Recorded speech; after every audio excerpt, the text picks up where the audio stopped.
What's up, everyone? Been a while since I posted a video, which I think the last one I posted was July 1st, right before free agency started for the NHL. Yeah, it was a brutal day. Um, been busy. Haven't had a chance to do many updates or any. Um, but yeah, I want to make a quick video giving my thoughts about UNLV's awesome win last night over Kansas and a revenge of our bowl game loss last year. Um, Sorry, allergies are killing me. It was an ugly game. I'm not sure we deserved to win, but neither did Kansas. Thankfully, a little Vegas luck went our way. 3-0 for the first time since what I'm being told is 1984. I have to be told that because I was negative 10 in 1984. Some guy named Randall Cunningham was our quarterback. Probably about the only UNLV player from our football team that anyone's ever heard of. But no, that was awesome. My voice is still a little shot from screaming "What the f" is a Jayhawk for about 20 minutes last night. But just look over the schedule. So honestly, we've gone through a good chunk of the tough part. I do love that the schedule. The schedule felt most of our tough games early on. Though I will say, if we do run it or have a chance at the playoffs, I'm a little scared about the lackluster back end and coasting at the end of the year. But I think we saw last week against Utah State, or Utah Tech rather, that this team doesn't plan to coast. But yeah, we got our two Big 12 opponents done on the road. So that was cool that we did that. Threw in the cupcake game in the middle. But yeah, that's a brutal start though, travel-wise. So, fly from Vegas to Houston, play a Big 12 team, win on the road pretty dominatingly, fly back home, play our cupcake game against Utah Tech, fly back to the Midwest to beat Kansas, again, another Big 12 team. And we still got a couple more big non-conference games against Syracuse and Oregon State. There's 4 games left on the schedule that I think are like the ones you have to watch out for. Obviously, there's going to be trap games and stuff like that, right? That's just how the schedule goes. You can't let your guard down. But those 4 games, 3 of them are at home, and that would be against Boise State, Syracuse, and Fresno State. And I believe they make up 4 of our next 5 games overall. The one tough game on the road that we have left is Oregon State. That could be the biggie. Syracuse, when I was looking, they're close to being a ranked team. Kansas, if they didn't. God, last week against Illinois would have been a ranked team this week when we beat them. I know, obviously, let's go coach mode here. Last night's win. It's going to be fun film review for Barry Odom because, again, it was not a pretty win. Sluka's passing was not good. Thankfully, his one really good pass was the one when our game management went to trash at the end of the first half. We pulled out some sort of absolute. I'm going to use the analogy they made at halftime. They were playing 21. We had a 19. And we said, give me that card. Need a 2 on a Hail Mary. No, it wasn't a Hail Mary pass, I understand. You know what I mean. Need that 2. And we hit on it. That was a beautiful little touch pass over the defender. But, you know what? I'm not going to criticize his passing right now because his legs, Mr. Matthew Sluka, kid's a magician. It was like watching them try to catch a greased pig at points. It was awesome. But the end of the first half, that was our big lock on that play when they tried to give us the win at that point with that interception, and we almost blew it. And then obviously on that last drive, which I want to break down in full in a minute, but when Sluka fumbled, again, a greased pig with the ball now. They could not recover it. One of the first things I learned when I started playing football in middle school, even as only playing quarterback, they like never let me play defense, but they're like, here's how you fall on a fumble. Apparently these kids playing Division I football and scholarships don't know how to. Thankfully, I believe it was De Jesus that picked it up for us. He understood how to. Thank God. But yeah, that last play, it was like 14, 15, 16 plays, killed over 11 minutes.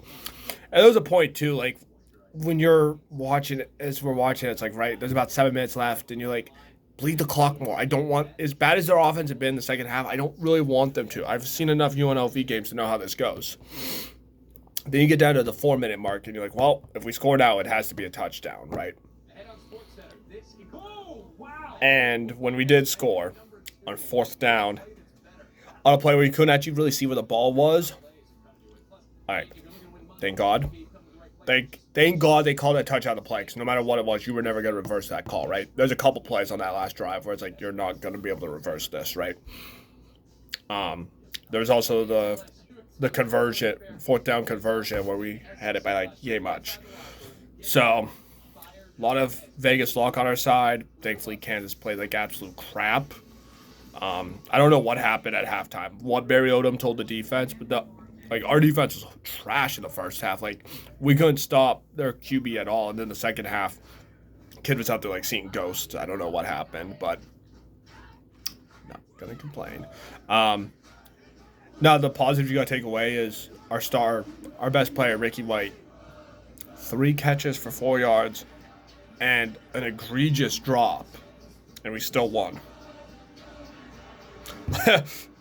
And if anyone's concerned why his stat line was so bad, he was getting matched up against 2, sometimes even double covered by 2 future NFL players at DB. So you're not going to get that every week. You're definitely not going to get that every week. It's very rare that you're going to get one future NFL player covering him, let alone 2. So, especially it's like, dude, he's probably going to come out on an absolute revenge tour in our next game. Unfortunately, I don't like the timing of our bye week next week. You know, we have momentum, but rest up. Our next game is home against Fresno. I know overall standings, at least as far as the conference goes, don't really mean much right now since we haven't started conference play. But right now, us and San Jose are the only undefeated teams. It'll stay like that today. They're playing Kennesaw State. But then, I think I saw they have Wazoo when we're playing Fresno. So there's a chance, there's a chance. Because, yeah, they play Wazoo next week. Yeah, when we're on bye. So we might be the last undefeated team standing, which is cool. Again, doesn't really mean much until conference play starts. But, yeah, hopefully Odom can keep the boys focused. Hopefully, maybe this week, depending on how things go. We could be ranked. Seeing 20th ranked Arizona lose helped. Boston College is like 24th or 25th and playing Mizzou, who's like 6th ranked. So pull from Mizzou, which feels weird saying because I grew up in New England and I like BC and I don't like the state of Missouri at all. But for the sake of the Running Rebels, sorry BC, you got college hockey. That's your thing. Leave football out of it. Yeah, fingers crossed we get ranked. Maybe even if not this week, maybe we'll get some teams at the bottom of the polls next week fall, and we'll get in on the bye week. But at the same time, I honestly think that let people sleep on this team. Let it happen. We see this all the time. These teams, they get up into the rankings, and that's when they choke. All of a sudden, people notice them and take them seriously. It could be to our advantage because, I've been saying this since they announced the new college football playoff system. There's a pathway for UNLV to be in the playoffs. And to get there in the first year that's an extended playoff system would be incredible.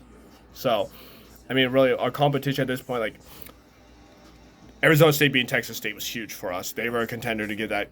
Texas State was a contender to get that group of 5 bid. I know I haven't checked in on Memphis, but I know they were a team, a lot of people. I know all the experts basically had Memphis or Boise State, right? So, have some of those other teams outside the conference fall, take care of business in the conference, and it could happen. It could very well happen. But at this point, honestly, I'm on the mindset of take care of business. I want to run the table, but, one loss here or there may not be the end as long as we're lifting a Mountain West trophy and some of the other conference winners just don't show up. Honestly, there could even theoretically, it's a long shot, but there's a path where even if we don't win the Mountain West, if we were to run the table and then lose the Mountain West game competitively to like a Boise State or something, there's an outside chance of getting that large bid if there's not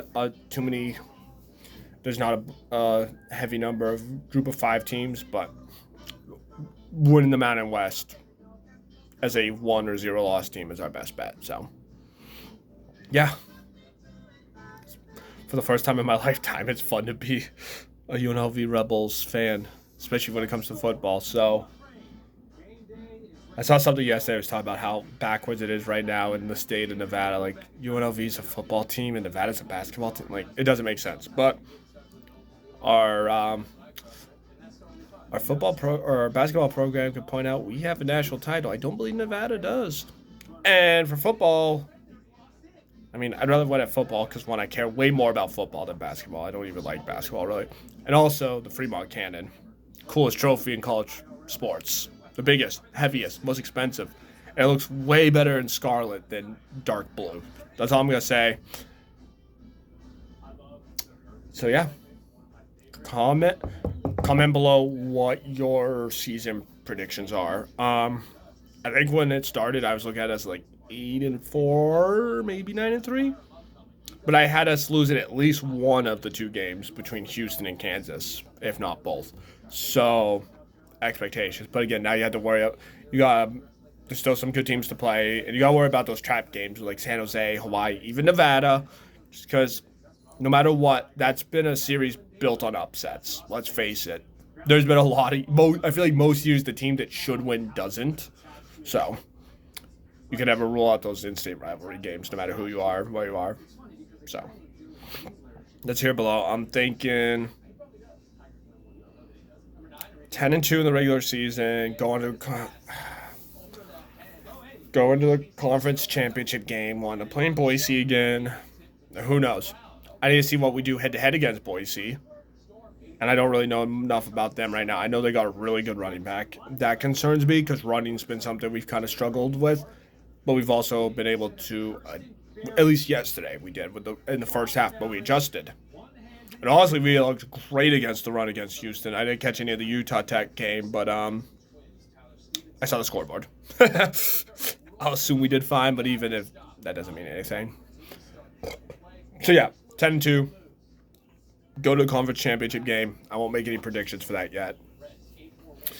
I don't know if 10-2 even win the conference is necessarily enough to get into the 12-team playoff, but hope and pray. Sluka we trust. We got weapons on offense. We got a really good defense that shows they know how to make adjustments when it matters. So, it is possible.